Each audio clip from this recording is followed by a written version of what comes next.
Hey YouTube, so today we'll be doing a review of the well-known BOSE IE. Now, this is the first gen IE, not the second gen or the third gen, or what you call Sound True. They're retailing for right now. It's this model is released back in 2008. It's a first gen IE, and with that being said, let's talk about it. So, first off, I bought this IEM way back, like in 2010. So it's like 8 years ago. I used it very often, very like kind of sparingly for 3 years before I moved on to a pair of Klipsch IEM. So these don't get much use anymore, but I still like them enough. So let's first talk about price. Right now, there are lots of used IEs on eBay. You can find them, from $30 used to maybe a new pair might cost you like around $60. These aren't expensive at all. You can get it very cheap on eBay and the condition's usually pretty good, including the travel case. Now this IEM comes with 3 tips. Now this is actually not the original tip this IEM comes up with. If anyone was from 2010 and bought this headphone by then, they'll know that they don't come with these shark fins.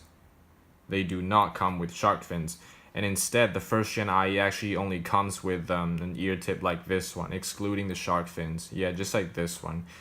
They're pretty comfortable, but they don't sit in your ears. So BOSE later on add a shark fin to secure them very snugly in your ear. And they provide the original IE owners with an option to buy shark fins within $10. Well, I added $10 and BOSE sent me 3 pairs of shark fin tips, and I have been using them ever since. They're extremely comfortable. Now, they're easily among one of the most comfortable IEMs I've owned. Warn you. So how comfortable are these? First of all, these are called in-ears, but technically they're not in-ears in a sense that they only hang loosely in your ear. They don't create an insertion, nor do they block out much sound. So these are extremely comfortable. Believe me, words kind of fail these in terms of comfort. If you actually wore one of these before, you'll know how comfortable they are. I'd say easily on par with say HD 600 right there. I know it's an over the ear headset, but I mean, you might say there's no direct comparison because that one is over ear and this one's in ear, but I'd venture to say this one is at least as comfortable as the HD 600, which speaks volumes about how comfort it really is. Now, it doesn't go into a ear like the Mastral Plus or the Shure SE-A46 I've reviewed before, and the IMO4 or any other in-ear IEMs, they sit loosely, snugly against your ear canal, so these are extremely comfortable. The most comfortable in-ear headphone I've ever owned. Now, with ergonomics out of the way, let's talk about their portability and sound. So, first of all, these are, well, actually, I think these look kind of cool. Now, this is a bass port. They serve as a have you heard of vented subwoofers? Like vented subwoofer versus closed subwoofer. Vented will have double the efficiency because there's a waveguide to guide the sound wave from the back of the driver to the front, so they can have double the bass and therefore increasing efficiency. This bass port here serves the same purpose. So as far as matching goes, these IEMs are not very picky.